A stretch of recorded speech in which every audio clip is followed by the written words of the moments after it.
So, no, not you.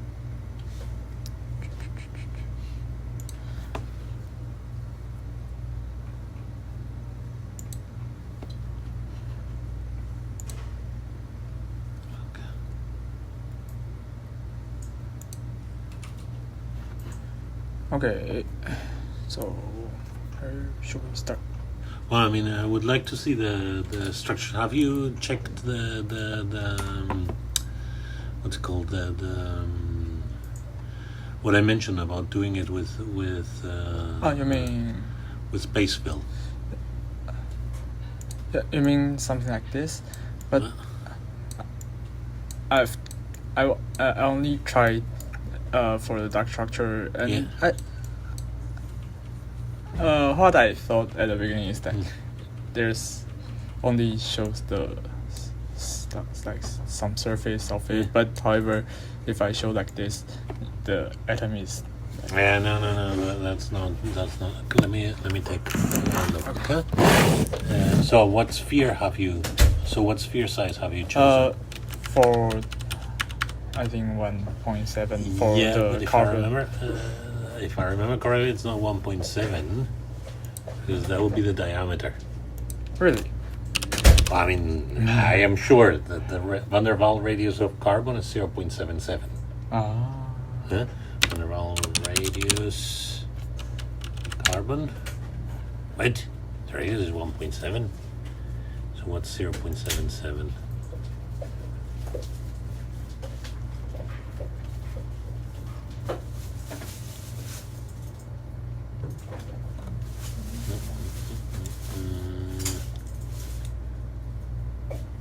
Oh, it's the hydrogen one, or what is it that I thought? Yeah.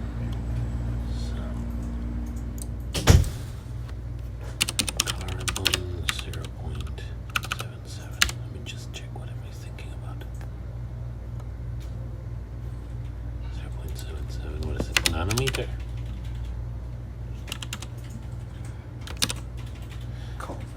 Huh? Sorry, what? Covalent radius. Carbon 0.77 angstrom. What's that? The covalent radius. Okay, so that's the covalent radius. So I would set it to that. Because that's what's going to tell you. I mean, of course, if you set it to the van der Waals radius, it's going to be basically everything.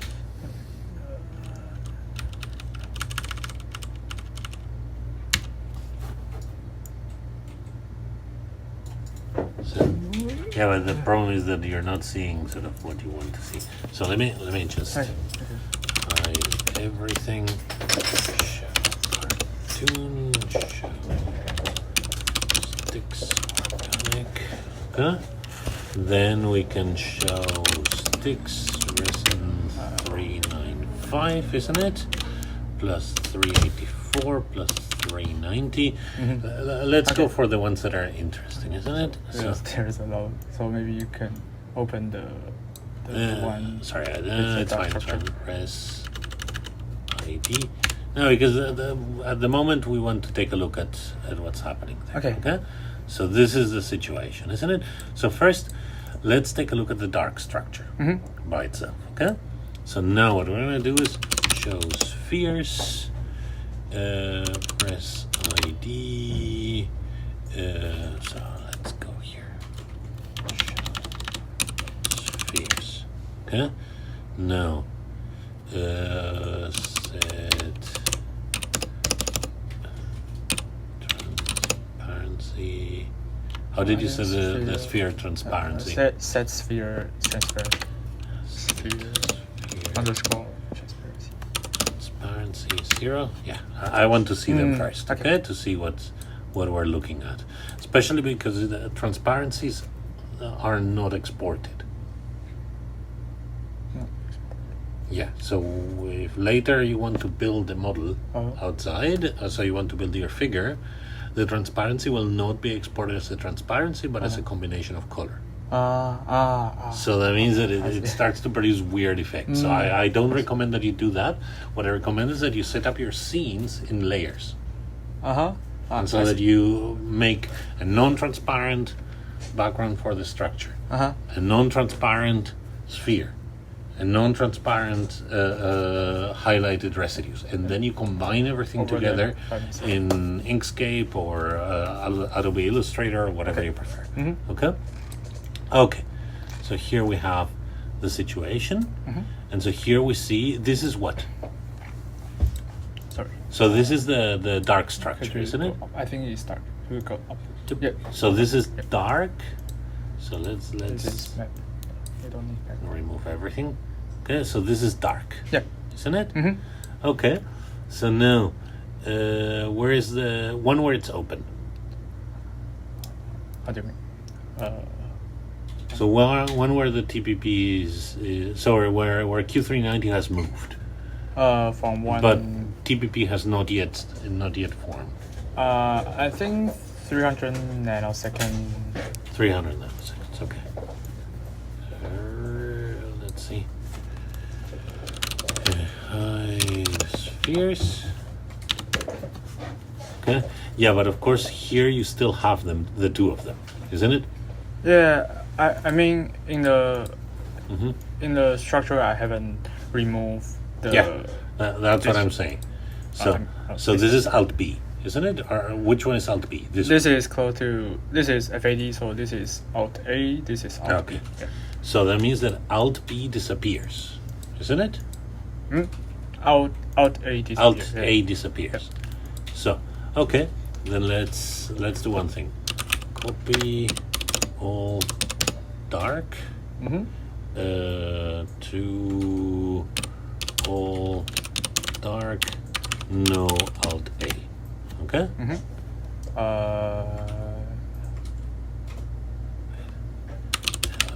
Copy.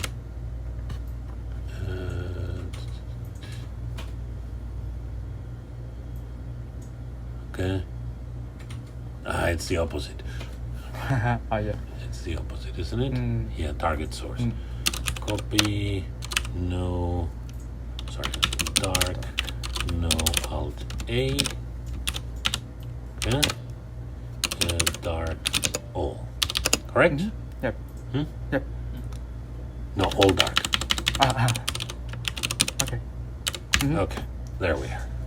So now, show spheres.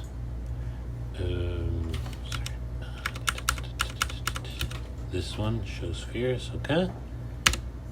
Let's do it like this, and now hide spheres. Dark. No Alt A. And Alt A. Okay, where are you, Alt A? Maybe you first close those stuff. Oh, yeah. Millions of things. Okay, keywaters. Let's close all of this. Isn't it? Ah. So now I made it. Okay. So now what's the difference? This is this one. Okay, it doesn't. Yeah, maybe one more space between the Alt and A. I don't think so. Oh, yeah, okay. So see, now there's a hole. See. However, if we close the Alt 8, I think also the Alt 8 of E384 will also close. Sorry, what? The Alt 8 of E384. I mean, because E384. Oh, I see. Yeah. Okay. Show Alt 8. show spheres. Res IDs 384, isn't it? Yeah. See, no difference. Isn't it? See, no difference. Okay. So all of a sudden you have a hole there. Yeah. You see what I mean? So that means the collapse in one direction opens a hole there. Now the question is, do you have one structure that looks like this? Or is everything concerted? So my point is, when we look at you have here your presentation, don't you? Okay. So let's take a look. Okay, what I would like to see is there a state that looks like this? Yes, there is. That's the one with the water.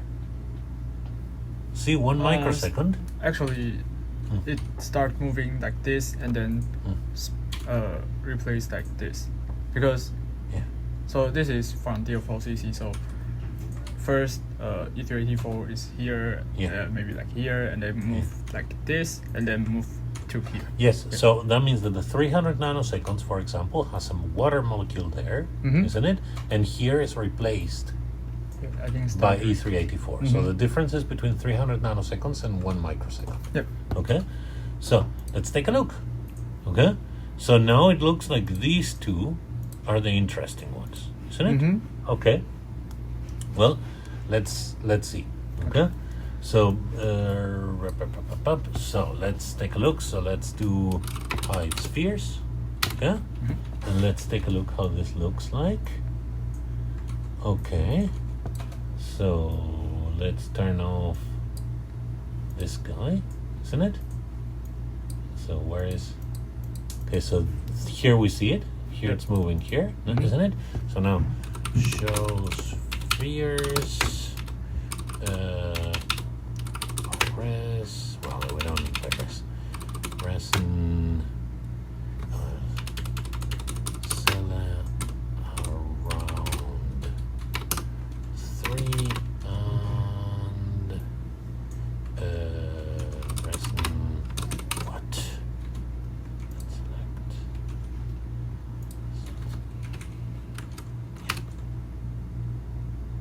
Is it called what or HOH here?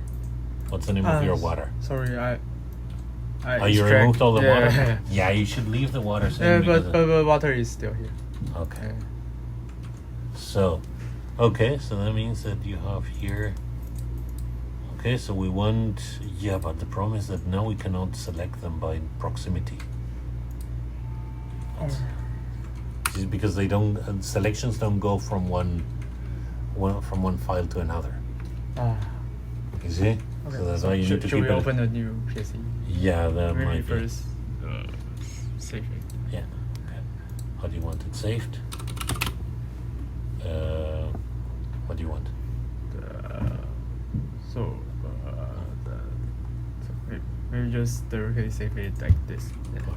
Okay, 2024 19 surface. Let's call it this. Okay. So. Okay. Restart. If I remember correctly now. Reinitialize. Yeah. Okay. Okay. And now what do we load? Let me find where is it. So file. So we need Do you have something where you haven't separated everything yet? Yeah, of course. So I mean, the issue here, I think, you can see quite nicely that we have sort of a movement first of the what's it called of the glutamine away, isn't it? And then you have the TPP movement. My guess is that, I mean, we need to check it, but my guess is that you don't really have much of a difference in time constant between the movement of the because I mean clearly, so you, if I remember correctly, your constant for Q390 was 0.7 microseconds, isn't it? Yeah. So the movement for the glutamine happens between 300 nanoseconds and 1 microsecond, which means that it's going to have a similar time constant.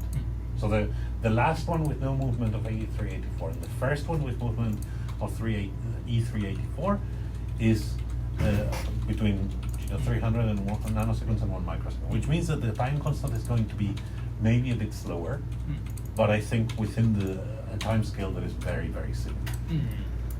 So, therefore, my suggestion is that what's happening is that, and so the last question will be what happens with the rotation of N395.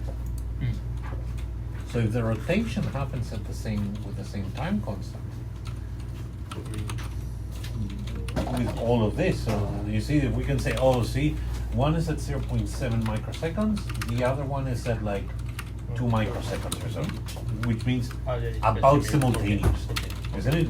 It's not possible to say really which one comes first, isn't it?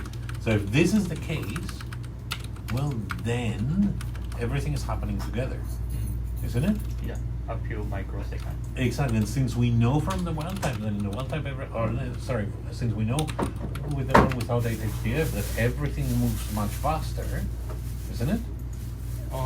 So that that the N395 moves much faster. And then E384 and H309 is a bit slower.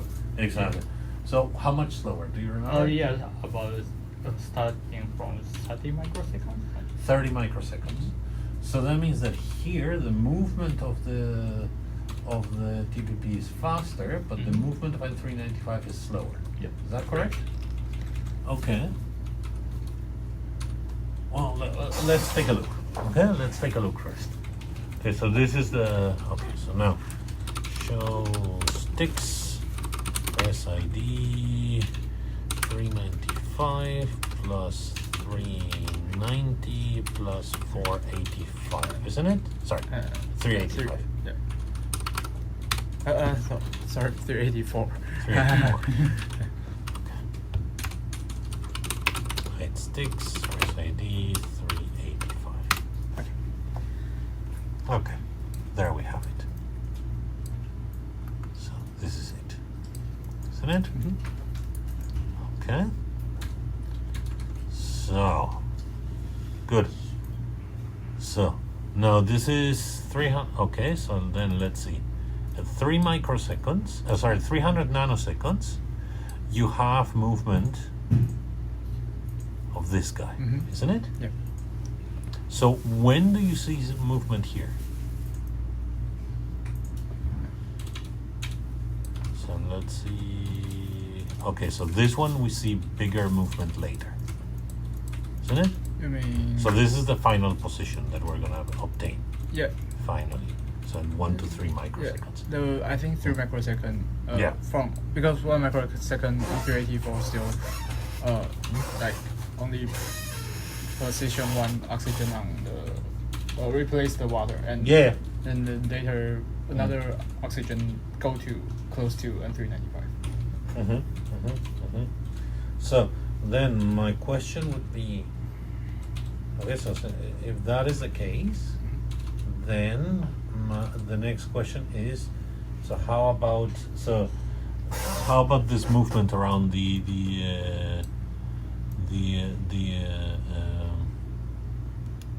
what's it called, about the asparagine? So let's take a look at the densities here, isn't it? So where are the densities around the asparagine? Here. Okay. So we see a little bit of movement here, but actually, I mean, to be honest, this one you could probably modify it as a very low occupancy sort of what's it called, reorientation there. So you see what I mean? Yeah. You have these two already here. I mean, the problem is that of course you don't have it here, isn't it? So when does it actually start rotating? Here at 3 microseconds. Yeah, so we see this kind of correlation between the what's it called, between N395, between Q390 moving away and what's it called, and N395 being able to move.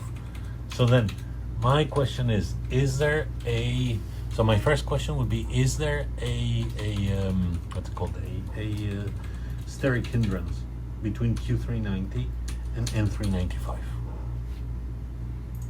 So is this orientation compatible with the dark state Q390? So we can take a look real quick, since you have both of them there, isn't it? Yeah. So at 3 microseconds we have the full rotation, isn't it? Yeah, at 3 microseconds we have the full rotation. So let us take a look, okay? So now that we have them under these conditions, then the question is, what is the distance between these two elements, isn't it? place, wizard, measurement, boop, boop, 2.8. So there is not necessarily a steric hindrance between them. In theory, it should be possible for this to exist like this, isn't it? Without a steric effect, isn't it? Okay. How about, so this is this orientation here, isn't it? So see, this is more of a problem. How about this one, 3.1? So, okay. Why should this one move away? I mean, clearly because this one has to move here. But why should that move there? So you see, clearly the issue that we have is that this one does not fit in this position. So that the E384 does not fit in this position until Q390 has moved away. Isn't it? And with it, it has also allowed this water to sort of... is there a water here before? No, there isn't. Is there? So in the dark state... Yeah, there's a water. Yes, but there's a water with the same occupancy as this one. This water disappears with this one. Or sorry, this water appears with this as this one disappears, isn't it? So in the dark state, it's already here. Yes, but this water reaches a higher occupancy. Yeah. So that's why. So that means that basically, what I'm saying is that here you have this cavity. So in the 1 microsecond or so, the reason why this one can go and occupy the water position is because the water position is much more easily occupied than the glutamine position. You see what I mean? Yeah. Okay. So at 1 microsecond, this is even more so the case, isn't it? Since this one is gone, now E384 can really go in, isn't it? So that means that the driving force of this rotation in this case is the fact that this one has gone and this one has moved in. Okay?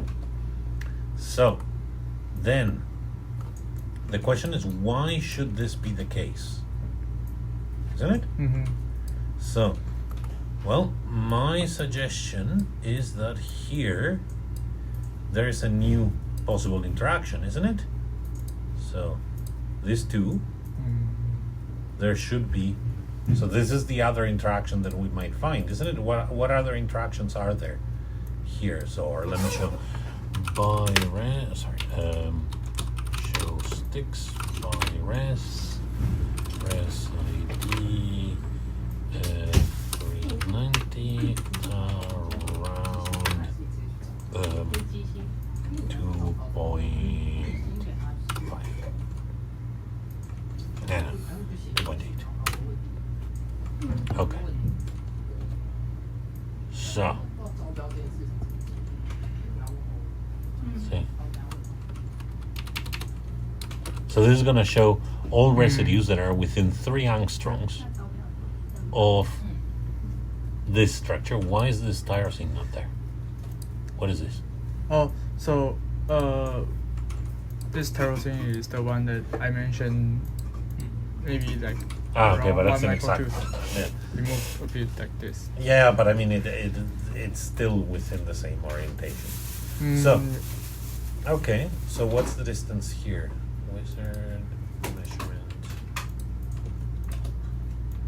Okay, so this is an interaction that would be possible, isn't it? I mean, this interaction becomes more, so it becomes better under these conditions, isn't it? So the lysine moves in here, isn't it? And sort of gets super close to this guy. Yeah. So what was the idea with this lysine? I mean, because this oxygen is the one that's supposed to deprotonate, isn't it? Yep. So could it be that it is that in this stage for quite a while I mean, what is the deal with the deprotonation? Because we're sure that it deprotonates when it binds, are we? Yeah. Oh. I mean, that's the reason why. When the HDF is bound, the carbonyl should be deprotonated.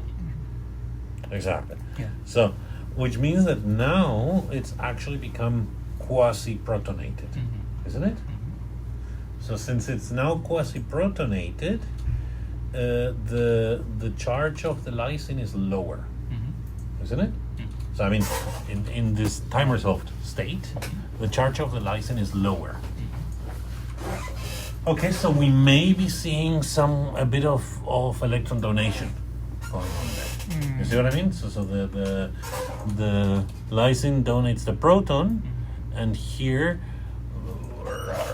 I'm thinking actually, is there a reason why it should look like that, the glutamine? Could it look the opposite way around? What is the reason to have this orientation? Let me. I cannot remember if I try to rotate it.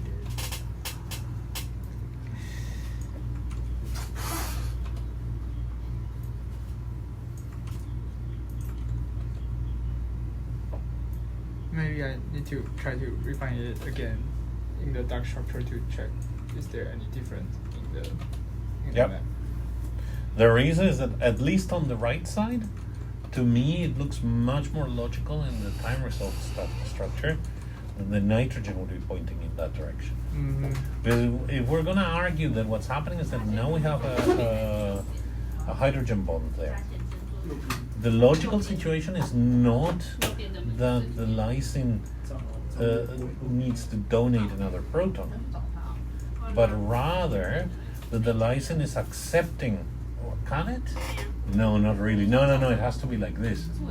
The lysine doesn't have a lone pair to accept a hydrogen bond. No, it has to look like this. But what would be the reason for that?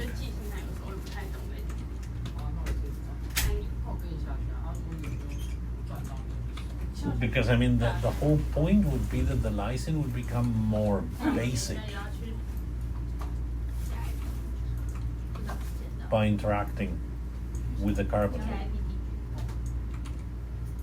You see, the carbonyl would partially remove the proton, therefore the lysine would have a more neutral character, and so it would become even more basic than a standard lysine. This was the argument, if you remember, for how to get the arginine to deprotonate in MMCPD2. That because N395 is close by and the carbonyl is pointing towards the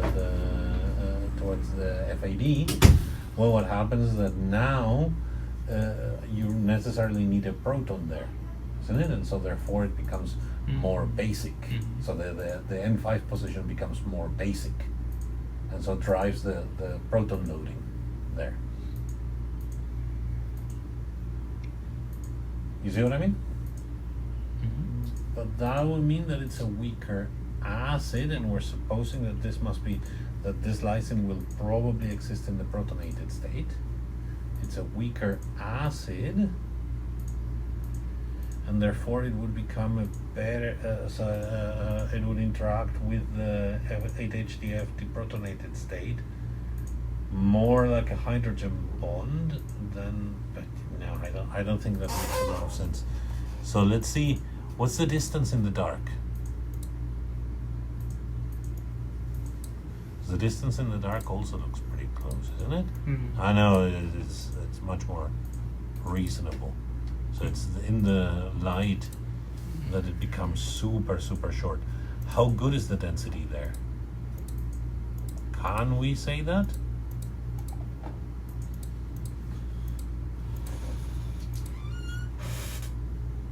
Can we say that that's almost equivalent distance? So for the movement.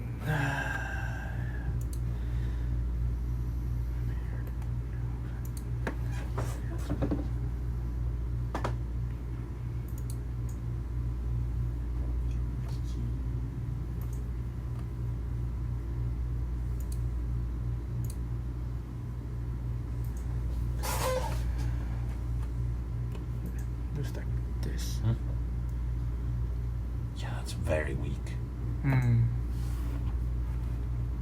I don't think you can. Sorry, this is 1 microsecond. This is a 1 microsecond data. Yeah, that's very weak. I would not say that you can say that. You see what I mean? I don't think you can say that that's happening. What is this interacting with? This one, the water is delocalized with the Yes, I mean conformation in the A. dark state, what is this interacting with? I think it's the conformation A by hydrogen bond. And that's it? Nothing else?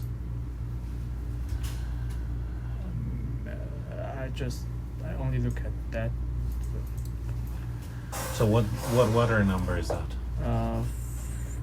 460.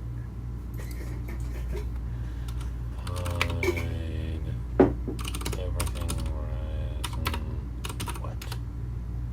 Resin H? Yeah, okay. Show spheres. Res ID 460? Yeah. Okay. Set sphere scale 0.3. Yeah, just so that we have a bit more. Yeah. And now show sticks by res. Res ID 460 around 3. Yeah? So, right.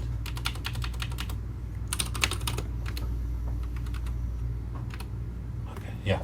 So, and now show spheres.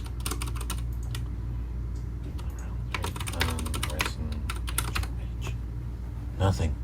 It's its only interaction partner. Well, no, we're looking at the. Yeah, it's its only interaction partner.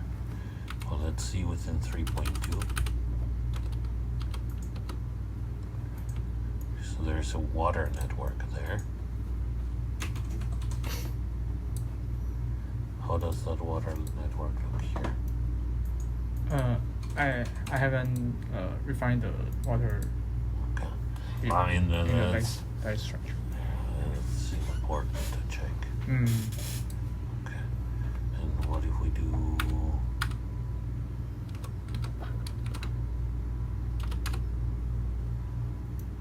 Okay, this looks more interesting. So what's the distance here? 3.1.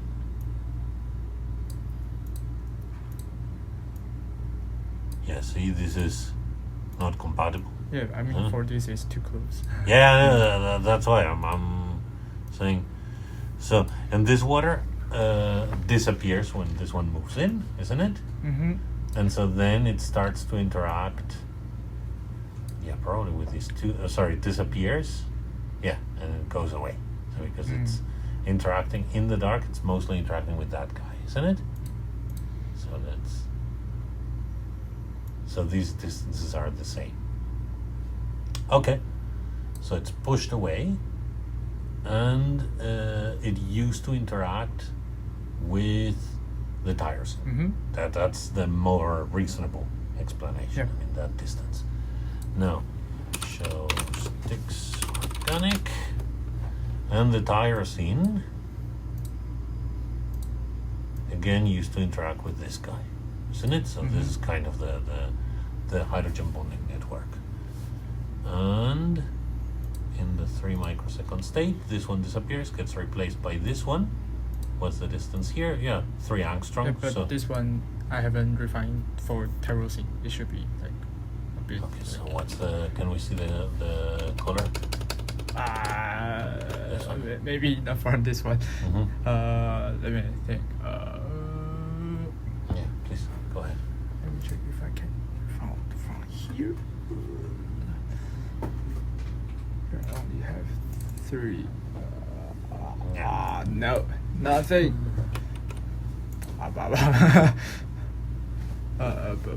Oh, probably here. Okay. Not. Oh yeah, not here. Where are you? Yeah, here. Okay, good. Okay. 1 microsecond. microns. So let's take a look. Oof, What's that's very weak. How about Hmm. other? 3 microseconds. Yeah. Oh yeah, now 3 microseconds we can clearly see a movement up Yep. there. How about 1 microsecond? Do we see the movement? No. Okay, so the tyrosine moves away from the 8-HDF under Mhm, these yeah. conditions and towards the asparagine. Sorry, towards the Sure. glutamine. Yeah. Okay, what else? Well, I mean, clearly you're also, the problem is that you need to give me more info, because clearly it's the water network Yeah. that is doing things. Mm. So, okay, this is, you need to make the water network clear. Okay. Okay? Mhm. So you see that it's not only this guy is also disappearing. Mm. And of course, this one is completely on the interaction region with the 8-HDF, isn't it? This one is also in the interaction network of 8-HDF, isn't it? Mhm. Where's the lysine that we were talking about? This one. That one. Yeah, so now here, so what's the, okay, you're showing it at 3 sigma. Yeah, now I see what you're talking about. This makes a lot more sense. So, yeah, now this clearly has moved in this direction. So it has moved very clearly towards the 8-HDF and closer to the asparagine. So that means the tyrosine moves away, the lysine moves in, isn't it? Mhm. So the entire region becomes more hydrophobic. Mhm. I mean, the two waters go away. Now, even if you move in a lysine and a what's it called and a glutamine, by definition, the most hydrophilic thing you can have is water. Mhm. Any other dipole is weaker than water. You cannot be more watery than water, isn't it? If you're being organic, you see what I mean? As long as you have a carbon bond somewhere, that carbon bond is going to make is going to allow the oxygen to pull less electrons or to pull fewer electrons than if it would be a hydrogen. Therefore, the hydrogen bond with with ethanol, with any kind of organic system, is going to be weaker than a hydrogen bond with water, isn't it? So therefore, that means that the interaction there, so that basically the entire region is becoming more hydrophobic. So now the question that we would need to answer, or one important question would be, what is happening with the 8-HDF in that position? Mm. Isn't it? So what's happening?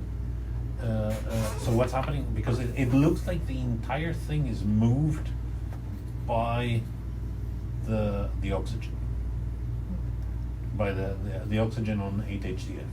So it's something happening with 8-HDF that is happening at that range, isn't it? Which is sort of making everything else move towards it. Mm. So what could be happening? I mean, the remainder, clearly, that's exactly what's happening. You have then, therefore, the movement of the glutamine that then allows the passage, allows the opening of the chain, or allows a passage there that allows the what's called the TPP to be formed. Okay, so remember what the observation, and this works really well with the observation. What is the observation? The observation is that, I mean, the experimental observation is the observation that you have made at the time is that if you have 8-HDF there, isn't it? Oxidation is slower. Okay? Mm. Now, the argument that we make for why the protonation pathway cannot be permanently open is to prevent oxidation. Mhm. Okay? So, if the presence of 8-HDF introduces an additional step, an additional safeguard to prevent or to to prevent solvent, and with solvent oxygen, to enter the vicinity of the FAD, you would expect to see a decrease in oxidation, isn't it? So that means that overall this works well. Right? We have an additional sort of barrier there that needs to be opened, and that clearly is only opened efficiently when something happens around the 8-HDF. It's only by a differential time-resolved interaction with the 8-HDF that we actually get it open, isn't it? Okay, so what could it be?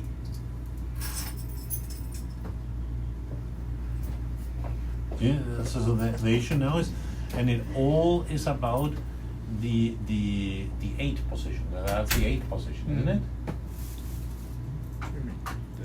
No, I'm saying Hydroxy. 8H is 8-hydroxy. So that's position 8. Yes. So, right?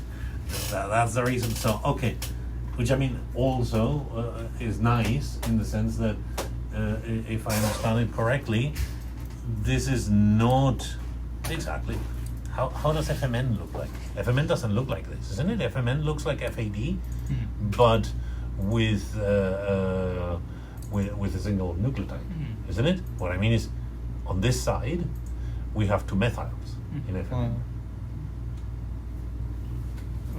So let's take a look real quick. Yeah, see? Yes. It's like FAD, but it's a mononucleotide. So what I mean is that the big difference between FMN, the other flavin antenna chromophore, and 8-HDF is that 8-HDF has a hydroxyl group there. And so,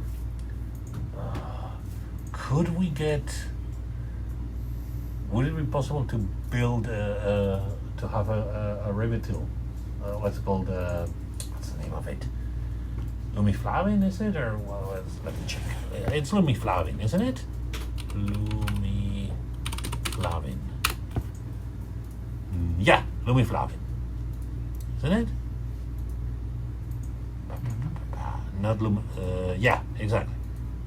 It is lumiflavin, isn't it? See?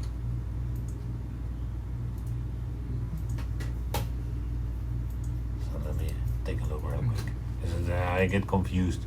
No, riboflavin. Riboflavin is cheap. Buy me some riboflavin. We do have some riboflavin. We have? Yeah, if I remember. Fucking hell, go ahead and do me some reoxidation experiments. Uh-huh. Load it With crack. with crackery. I mean, the affinity should be much lower, Yeah. isn't it? But we should be able to load it into it. You see what I mean? So we should be able to load riboflavin in there. Now, notice that riboflavin, the main difference it's going to have with 8-HDF is that it's not going to be able to make all the weird interactions in the 8H position, isn't it? So that means that if that's the case, well, what we would expect is that it would behave similarly to an antenna-free system. Now, we can tell whether it's being bound because we can pass it through a concentrator. Yep. Do you know what I mean? Like you mix everything together. Well, if after passing through a concentrator your sample has the riboflavin peak, that means, and do you know what I mean is you take it, you dilute it, take it, dilute it, take it, dilute it, take it, dilute it, okay, until you have and you check that it's bound.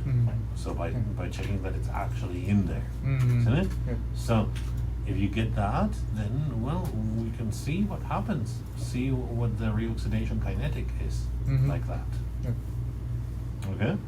So now, if riboflavin, I mean, the first thing would be to check. Is there any information about that? Because I know that. So let me show you. This was for MMCBD2.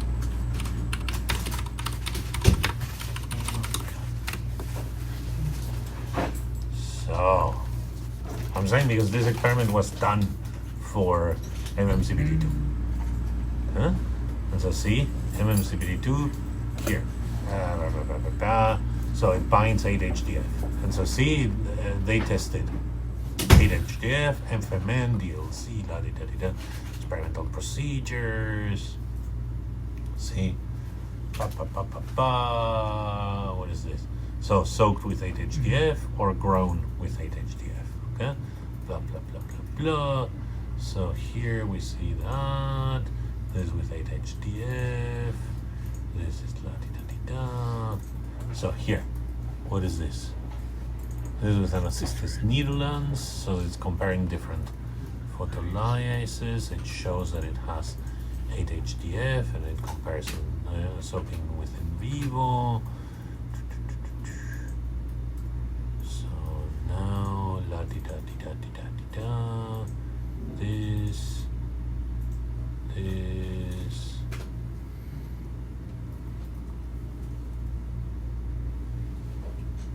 Did he soak different things? So yeah, so see that it's showing that in the deprotonated form. Blah, blah, blah, blah, blah, blah, blah, blah. Let's see, where's the supplementary materials? Because I know that he tested different things. Where are the supplementary materials?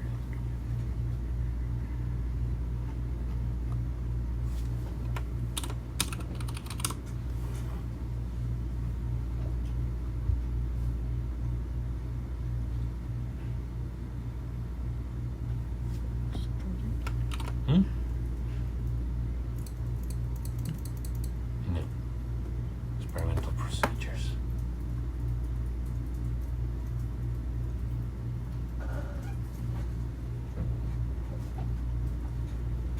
Here, see, apple MMCBD2 was mixed with the equimolar amount of either FAD, FMN, and DHA, FF400, and chemically synthesized 8-HDF. Afterward, all mixtures as well as negative controls were dialyzed at 4 degrees against 1.5 milliliter of buffer.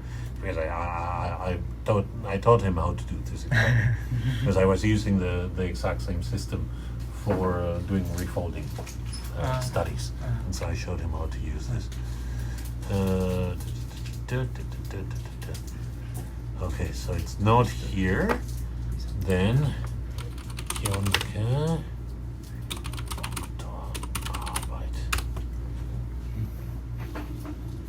there. Now it's in German, but we should be able to see what happened. Yeah. Cover. Yeah, he was very good at this kind of stuff. So let's take a look. Blah blah blah.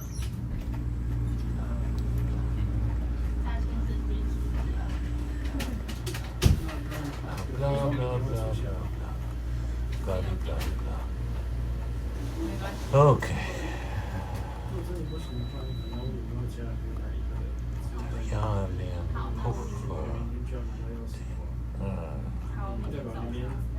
Still materials and methods. See, that's the system I taught him about. There was a microdialysis setup. Okay, results spectroscopy. Blah, blah, how to solve a phase.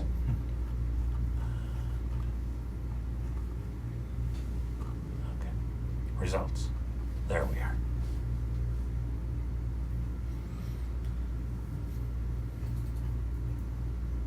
Binding studies.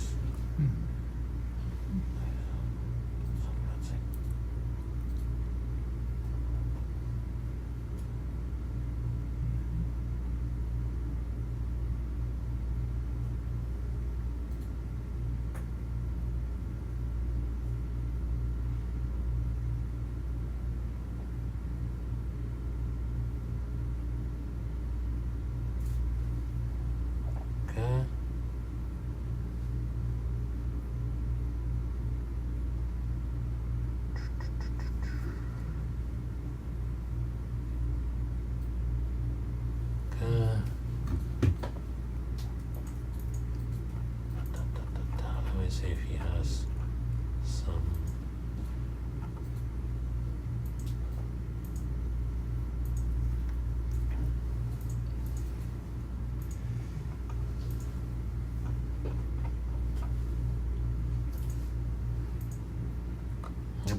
see if he actually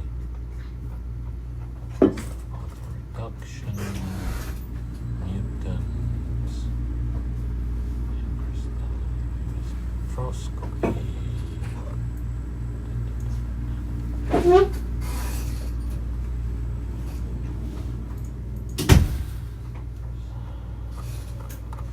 this is all in crystal spectroscopy. So I want to see if he has it maybe in supplementary materials somewhere here. Discussion.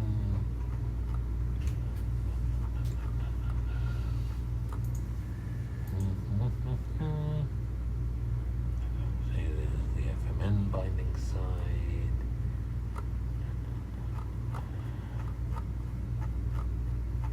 Blah, blah, blah, blah, blah, blah. Here.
Okay.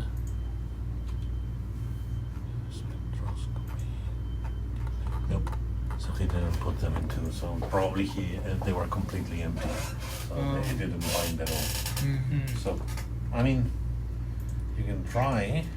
Okay. I mean, maybe we can just provide, instead of doing it at an equimolar concentration, we can provide a much higher concentration. See what happens. Of course, there's also MMCPD2. It doesn't mean that the binding mode is the same. Well, it actually isn't the same binding mode, isn't it? So the situation might be a bit different, and Crackery may actually bind. We can talk with Junpei, see if he has tried it, because my guess is that that's something he would have tried. Oh, Junpei has tried with 8 HDF derivatives. So here the 8 oxygen hydroxy group is replaced with methyl, how to say? With methyl group. Not methyl group, so OCH3. Oh, with an what's it called? What's the name of it? It's an ether. Yeah. Yeah. So, and do you know what the result was? No binding. No binding. Yeah.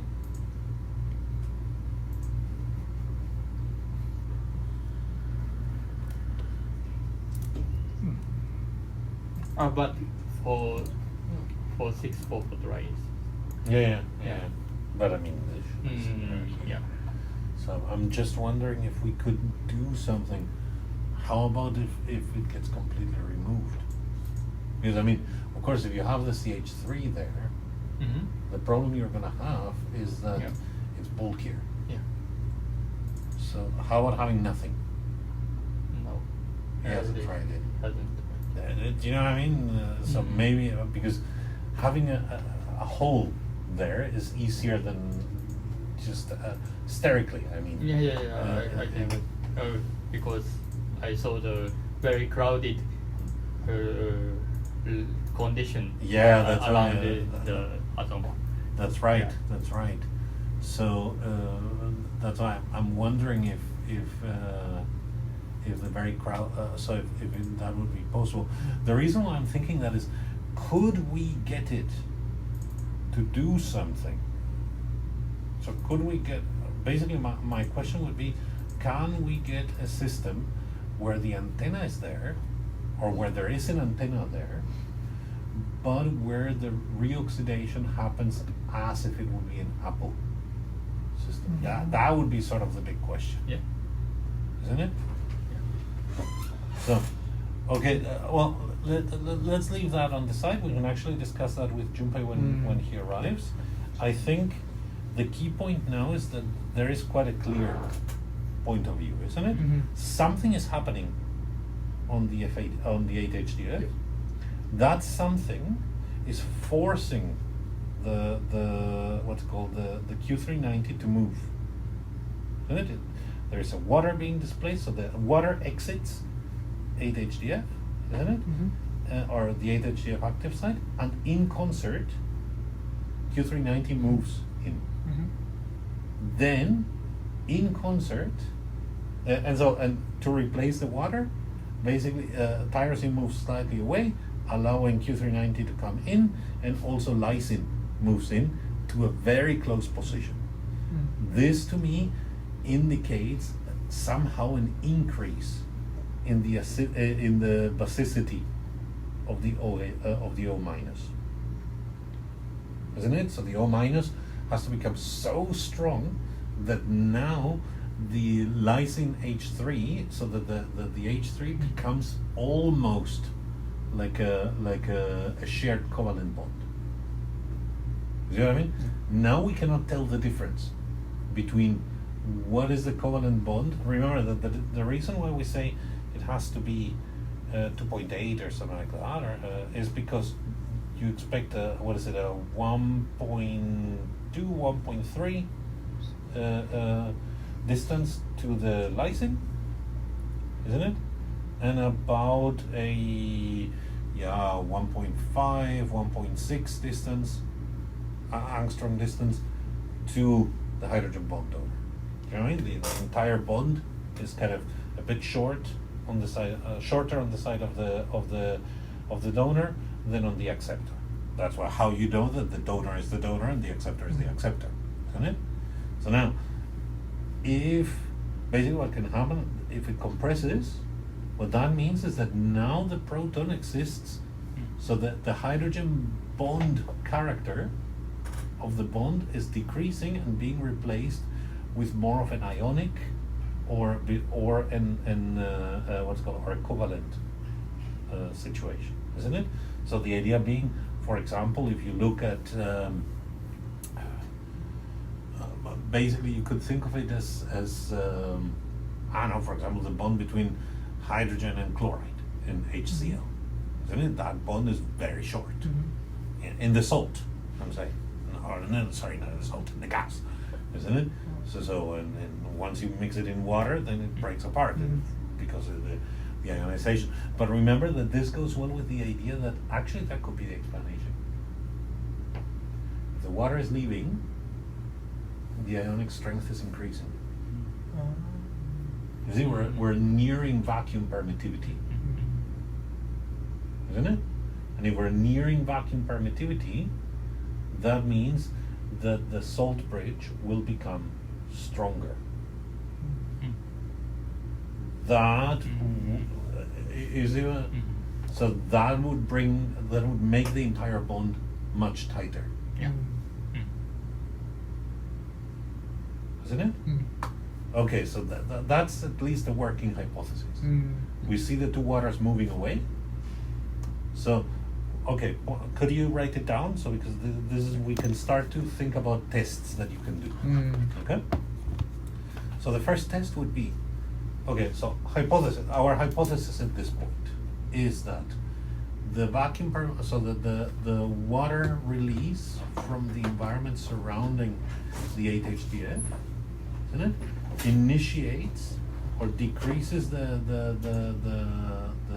what's called decreases or increases the ionic strength of whatever is interacting with the OH, so with the O minus of 8HDF. Okay? If this is the case, then we would expect that the salt bridge will become stronger. That to prevent breakage, then the salt bridge will become stronger, and therefore that any of the compensating ions, namely the lysine, isn't it, will become closer, isn't it? So this is what we observe. So now, as a result, we have the movement of the Q390. So the tyrosine moves away, the Q390 moves in, lysine moves closer. All of this because the water coordination sphere has changed. So therefore, the first point is to make sure that in fact this is true. How do you do that? First of all, you can check how many waters are around the 8-HDF as a function of time. You see a plot where you plot number of waters versus time. Now, I don't know if you're gonna delete them completely. If you're not, I don't know what the situation is at the moment. If you're not, we have two other options. Okay. One, no, because you want to have all possible waters. So you could do cumulative occupancy. You see? So you say, okay, around the system there is a total of 5 waters. Yeah? And over time, in our system, 3 of the waters go from 100% occupancy to say 20% occupancy. Yeah? So that means that the total cumulative occupancy of water surrounding the 8-HDF would be, for example, 5. Okay? After this whole thing, the total occupancy is maybe 4. So, is there, in that way you can say, see, the waters don't completely move away, but clearly they delocalize and they stop interacting closely with the 8-HDF binding pocket. So the 8-HDF binding pocket becomes more hydrophobic. So then, the other thing you can do is to remove the 8-HDF from each structure, okay, and use Caver to analyze the structure of the pocket. Caver.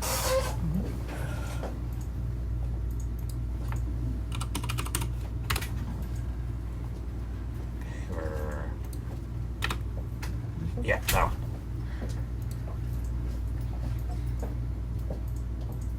As the name implies, it's about caves. Okay?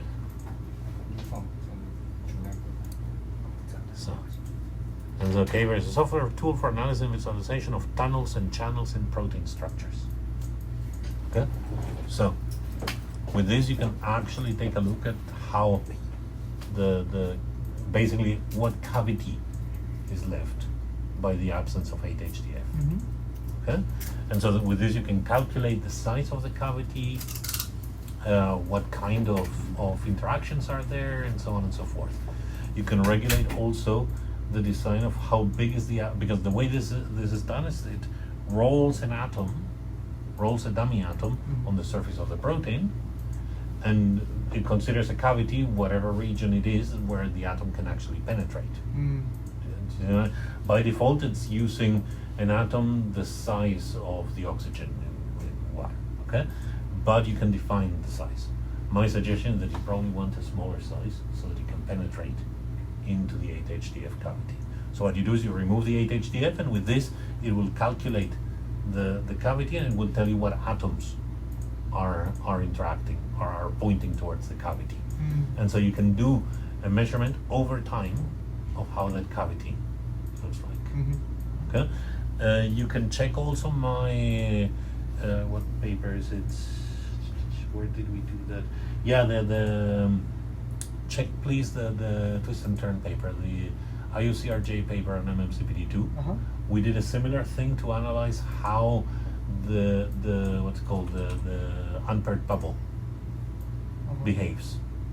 Okay, it wasn't the same software, but we wrote what the software is. You can take a look and see if you can use it also to analyze the cavity. I think that analyzing the cavity is going to be the way of looking into it. So how does the cavity change over time, isn't it? Can we see some differences there? Yeah? That would be sort of the first point. I mean, that would be a good starting point, okay? To see if the cavity changes and what could we find about it. Okay? So, but clearly it is changes in the environment of the 8HDF, isn't it? That are motivating the switch here. Or maybe, well, how about the opposite way around? Because we do have signal. Okay, how about the opposite situation? Then we would need to explain what the hell is happening with the 8HDF. So, basically, what if we say that the force is the same one?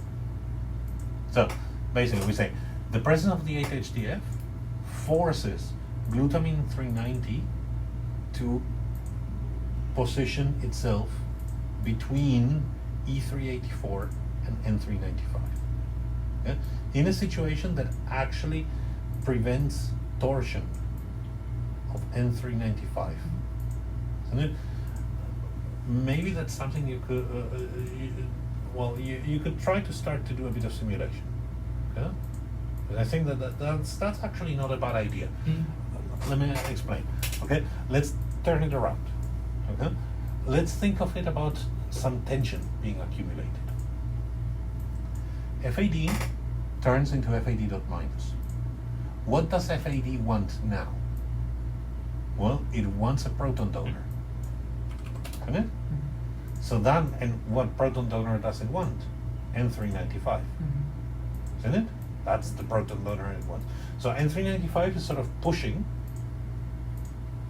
into getting in the right orientation. However, Q390 doesn't allow it. So only once N395 pushes Q390, or the rotation of N395 forces Q390 to be pushed away. And this allows then the entire TPP to form. Now, notice that this would mean that the rotation of N395 has a higher activation energy, because now it's not basically free, isn't it? But it actually needs to overcome a certain amount of pushing away of Q390, isn't it? Well, if the activation barrier is higher, K is lower, therefore the time constant is slower. So a higher activation barrier translates into a slower reaction, which would work well with what we have.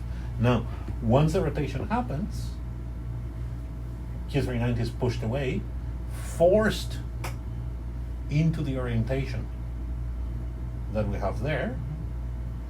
This pushes away the water, which you see moves around the what's it called, the 8HDF and the tyrosine and the lysine around to reaccommodate the state of 8HDF. So then, because we see that disappear, isn't it, over time? Correct or no? The water. No, I'm saying all of these changes in the later time points, they disappear, isn't it? If I remember correctly, can we where is it? This one? No. Scroll it.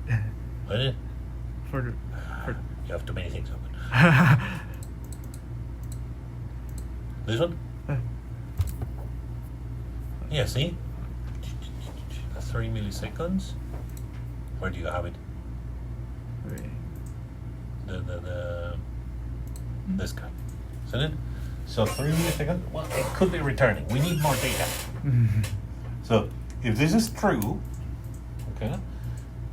Notice my suggestion is that the reason why Q390 is in that orientation, the reason why Q390 gets pushed in between E384 and N395 in the dark state is because it is a better state.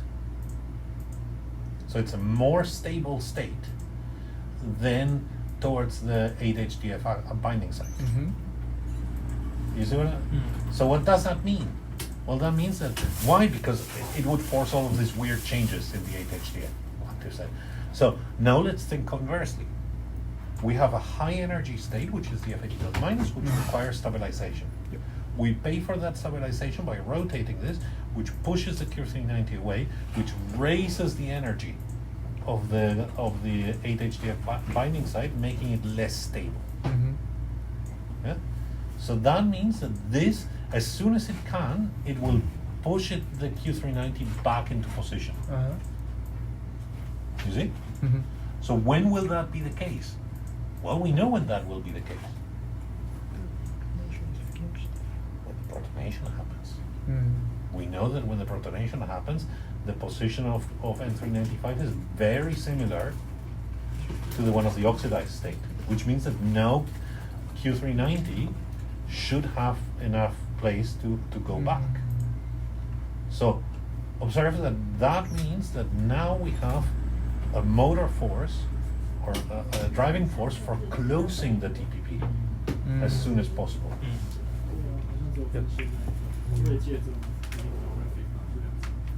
You see? So, okay, that's our story. 8-HDF is being used, the 8-HDF active site is being used to destabilize the TPP and ensure that it will close as soon as possible.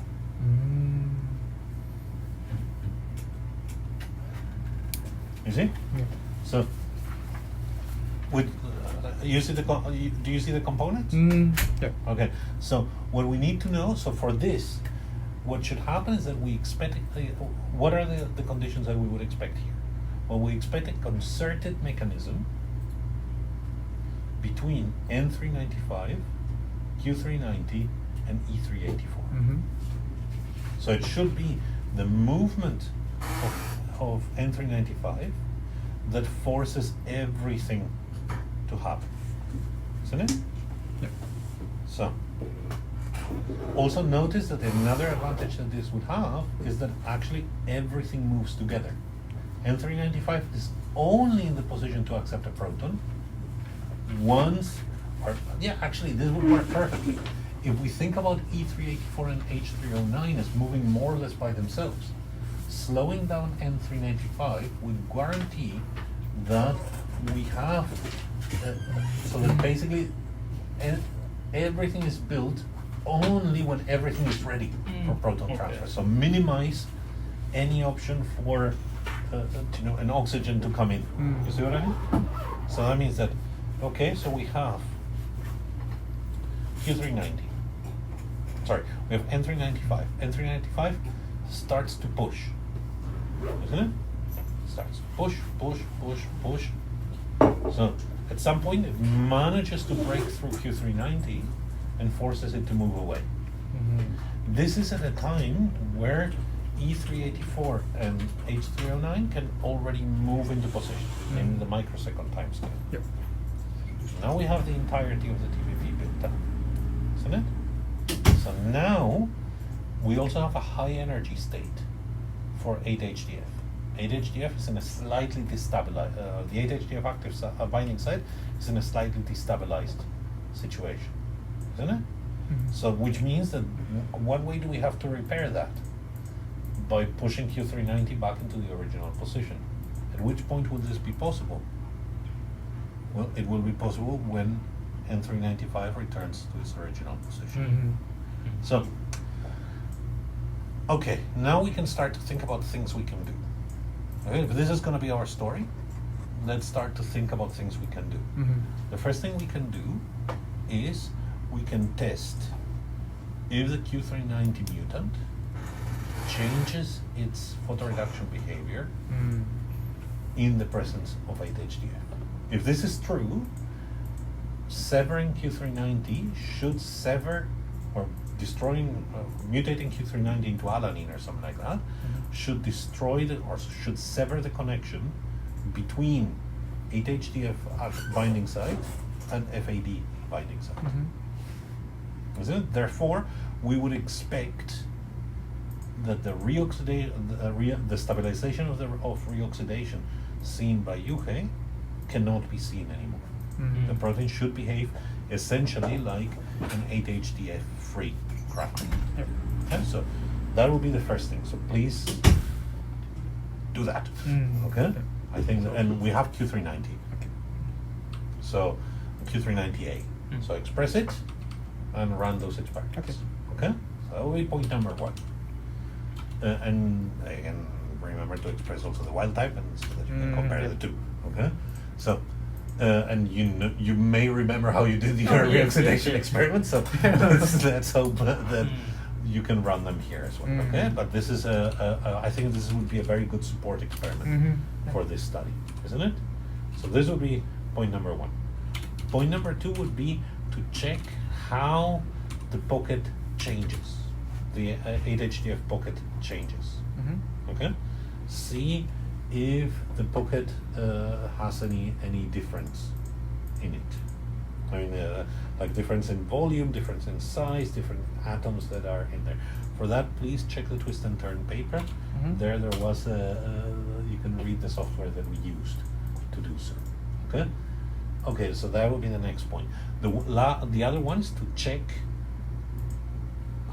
We need to see this for all the other ones, because this model relies on everything more or less happening at the same time.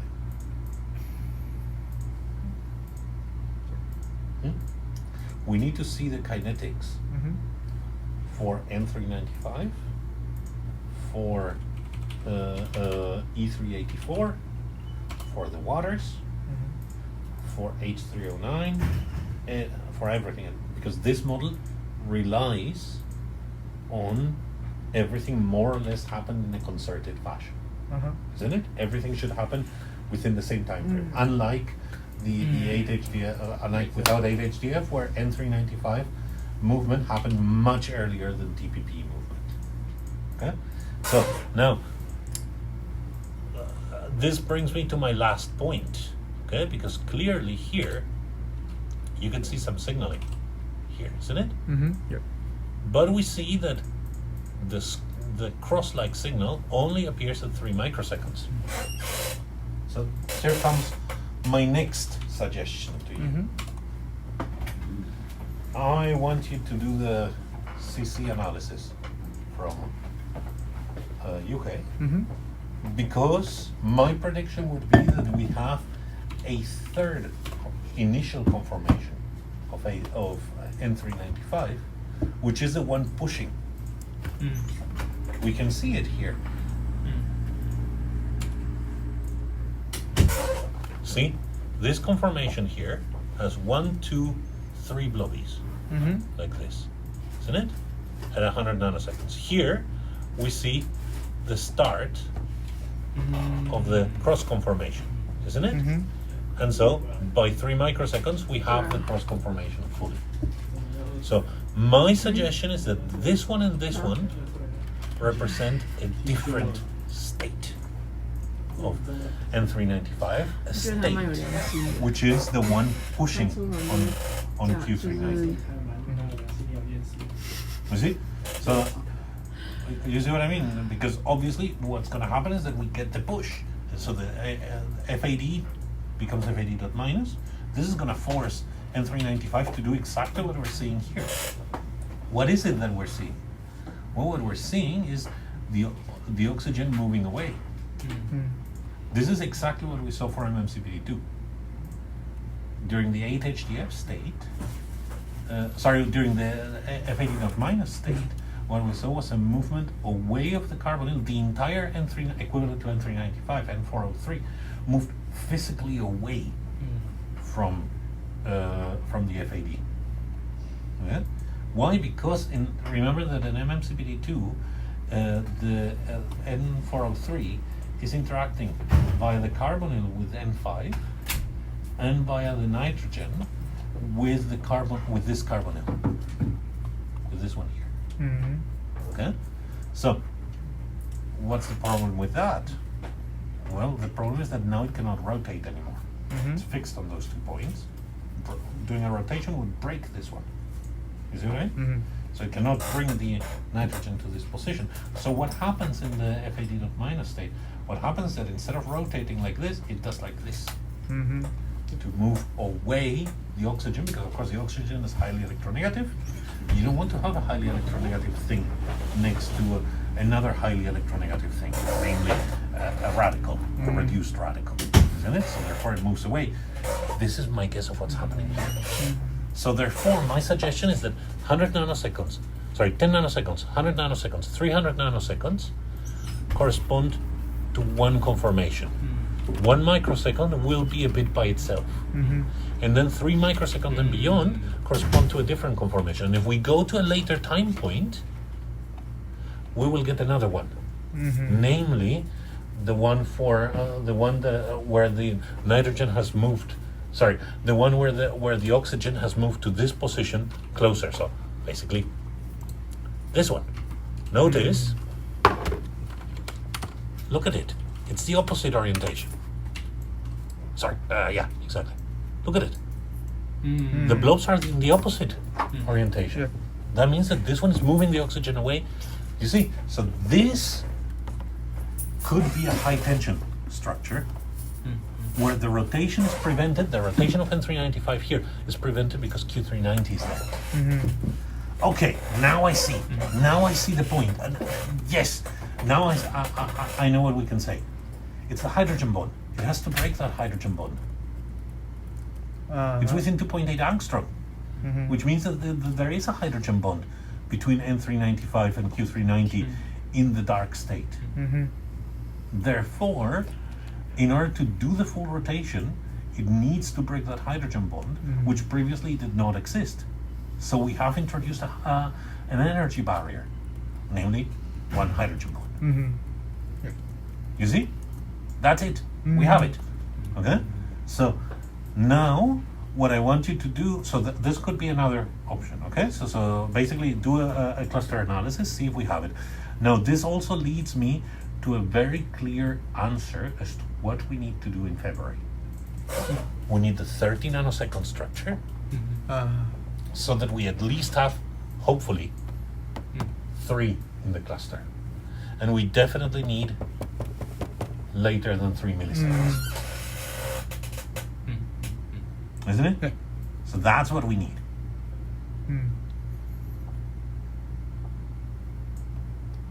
Okay? Which is great. Really good. Now we know what we need to do. And so because the prediction here is that after 3 milliseconds, the time course shows that it's about 37 milliseconds, isn't it? So what is our prediction here? The prediction is that the closing should be faster. If the opening is more difficult, by default the closing is easier. You see, the energy that we have pushed into Q390, to pushing it in this high energy state, that energy we're going to use it into closing the what's called the TPP much faster. So my hypothesis at this point is that we're going to see a faster closure. Okay. This may be already what we're seeing. Where is it? Here. Over here. Isn't it? This could already be it.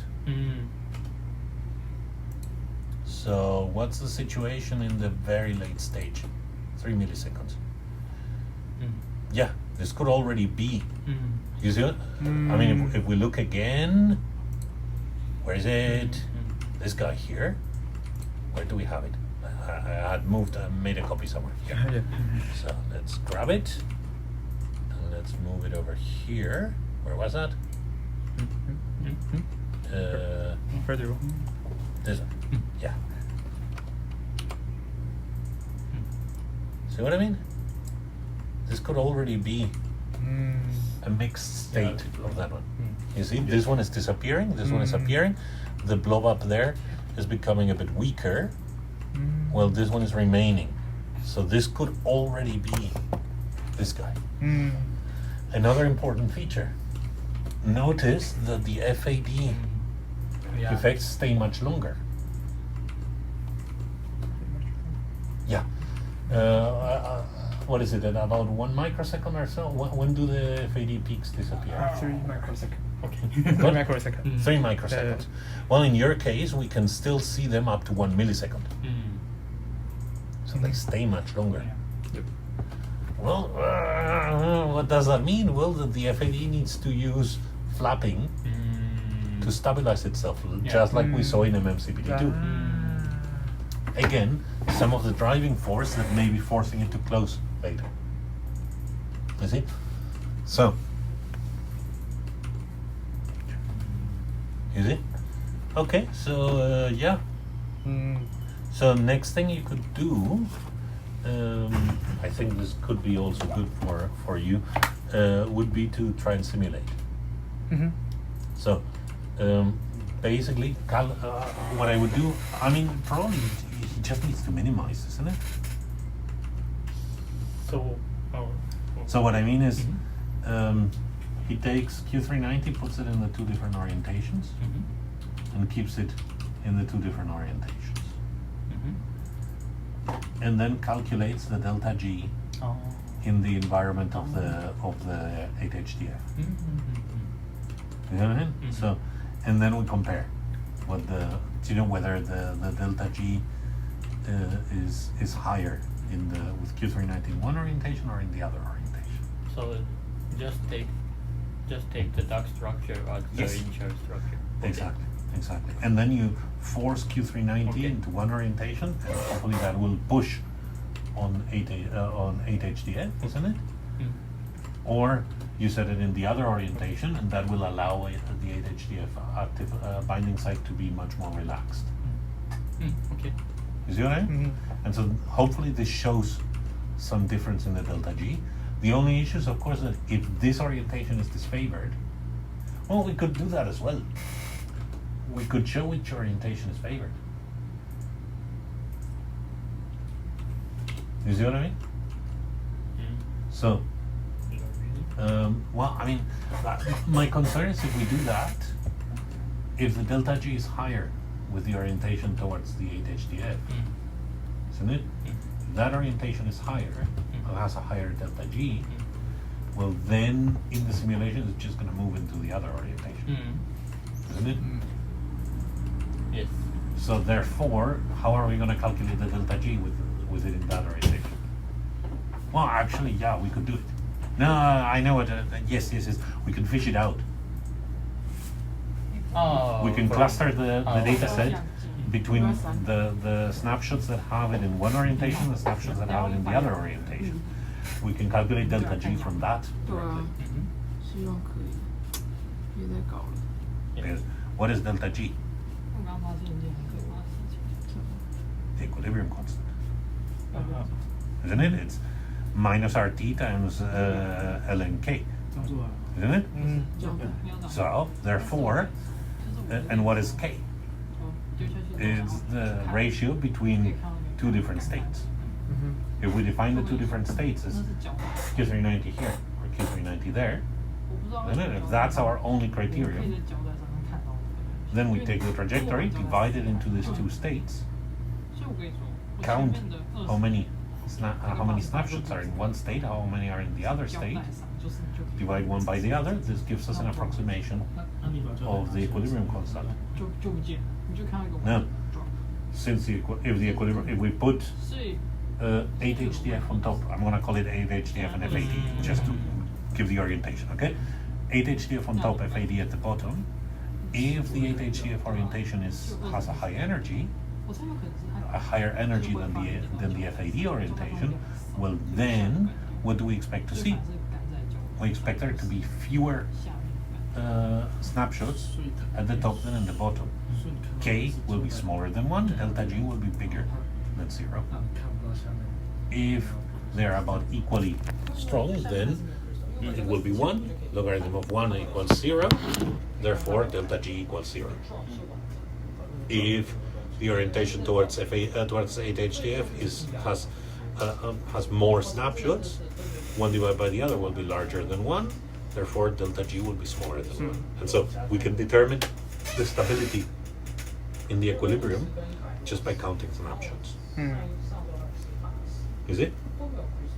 So yeah, I think we don't even need to do anything special. Yeah.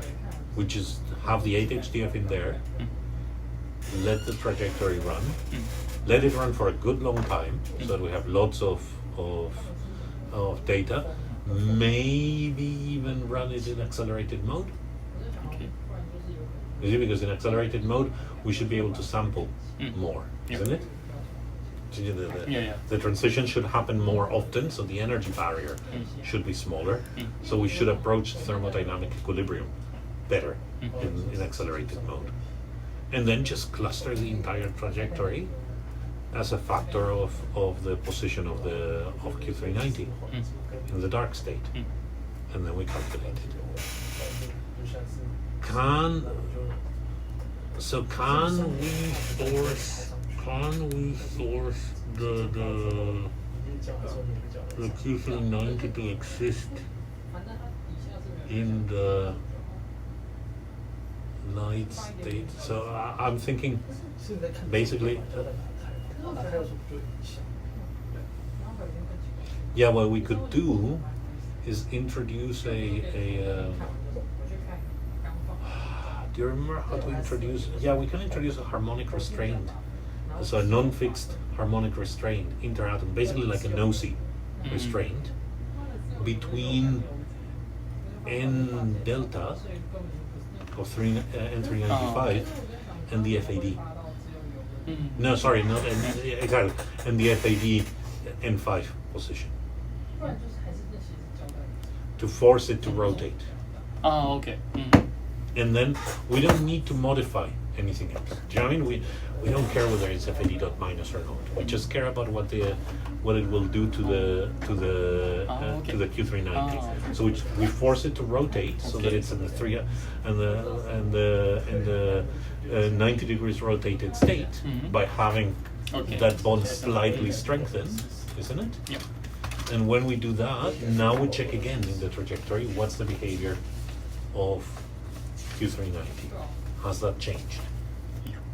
Okay. You see what I mean? Yeah, Then we can do the comparison between the two of them. You see what I'm saying? So yeah, that should work. And then we can do this kind of simulation, which I think would look very nice. So it would be another way of testing this hypothesis. Okay? So you can do the simulation.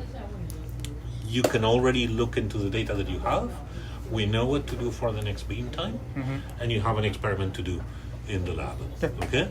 I think with all of that, you should have both, I should say, both a thesis and a paper, isn't it? Okay? So try to concentrate. I think that we should make a tier. Okay? You should have the analysis should be doable, isn't it? With the data that you have. Okay, of the cavity and so on.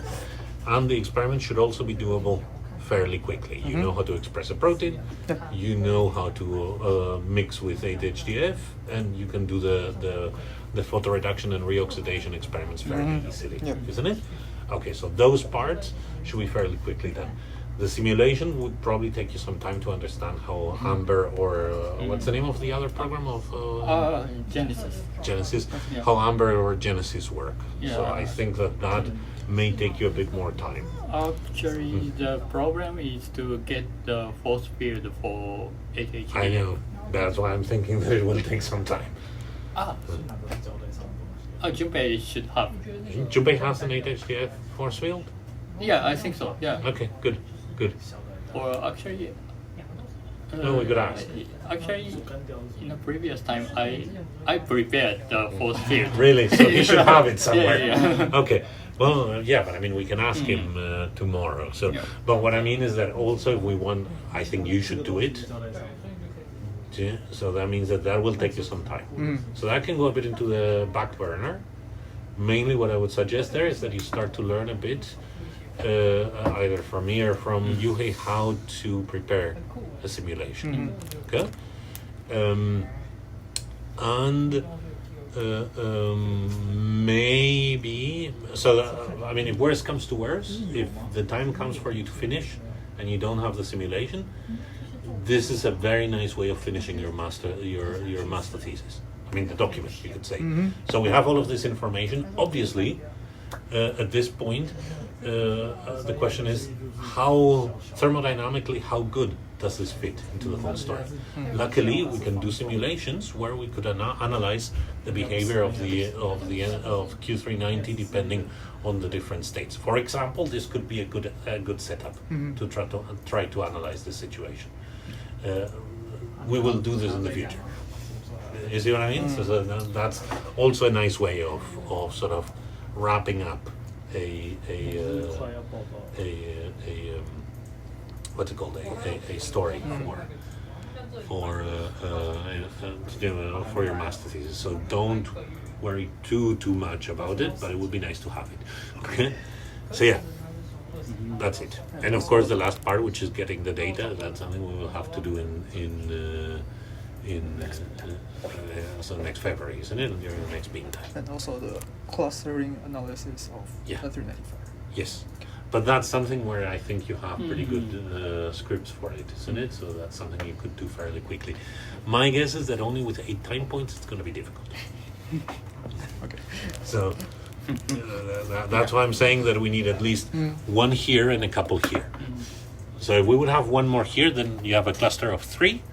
Then you would have probably a cluster of, you see, 1, 2, 3 here. And these 2 would be probably doubtful where they fall. This would probably be doubtful when they fall, or where they fall, and then we have another 3 here. Then we would have the whole story. How about the time point in between? The time point in between this one and this one, I would prefer 1 here. The 30 nanosecond I think will be better because hopefully this will produce a stable cluster here. These 2 will give you a low correlation coefficient with anything else. These 3 are going to give you a good correlation coefficient with themselves. So you see, these 2 are going to correlate well with each other. These 2 are going to have low correlation with anything. These 3 are going to correlate well with each other. This one is going to have low correlation with everything. Hopefully, here, we can get another cluster of at least 3 that also have a good correlation with each other. You see? So what we're missing is 1 here to finish the cluster and 3 here to finish the cluster. So those would be sort of my minimum there, which we could do by long delay. We could set the long delay to 30 nanoseconds. Yeah. Do you know what I mean? Because remember, the first image, we can set it with a delay. Yes. So we could run it with a 30 nanosecond delay at the first shot, and then have 33, 66, and 100. Okay. And that would be good enough for here. And so that means that we would do a single experiment over 36 hours. I mean, for those 4 time points, then we can decide if we want some extra data, isn't it?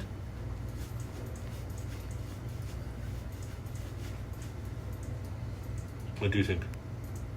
Yeah, I think it's reasonable, but originally the sometime region is locked, like you mean in the original? I have 30 millisecond, 100 microsecond, and 10 milliseconds. I think from but can we see the it? missing point is 100 microsecond, but I think between these 2 there's no much difference. That's why I don't think that we really need it the way this looks. So can we take a look at the ones that you have? I mean, even though the power is lower, well, at least we can qualitatively take a look at the 30 nanoseconds. Exactly. So let's see what 30 nanoseconds looks like. Because of course I mean, we would hope that we see the same kind of situation where only 2 blobs appear, even at a lower power. You see, I need to check where is it.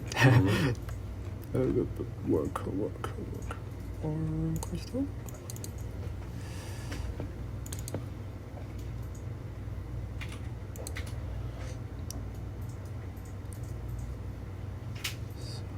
So maybe where is? Oh.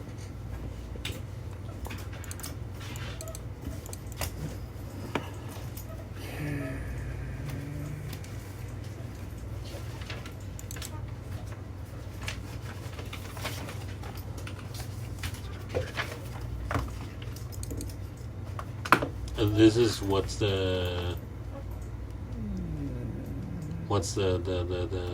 now, how many images you have there in no bumped? Yeah, but wait, let me first Yeah, find yeah, DFO. find it.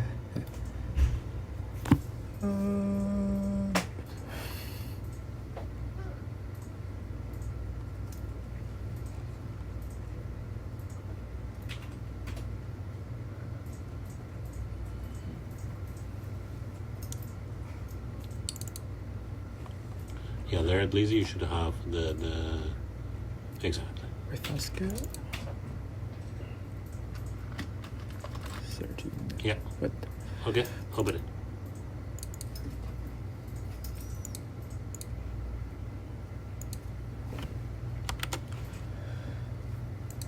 and for this one, Yeah. let me check the how many images. I mean, let's take a look first. Okay, well, or check it. 30 nanosecond. nanosecond. I think it's this one. No bumped, it's 6,000 I images. mean, I think this one is. It's everything Oh, together. yeah. Okay, let's take a look. Okay, so we have lots of signal here.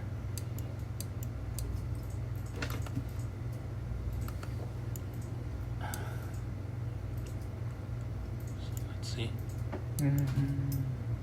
Yeah.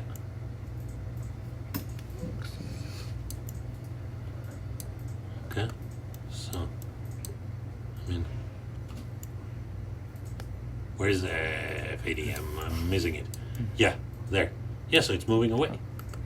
You see? Yep. We have negative density on it and positive in that direction. So it's moving away. So this would be the orientation that you had. Yeah. So yeah, moving away. I mean, obviously the signal is very weak, isn't it? Yep. But it's there. I mean, yeah, so essentially that's what I would expect to see, isn't it? So you would expect the same kind of movement. Yeah, so good. This looks great. I think that you have a good story here. Good? Okay. Good. So there we are. So now you have a plan. Yep. Good. Thank you. No problem.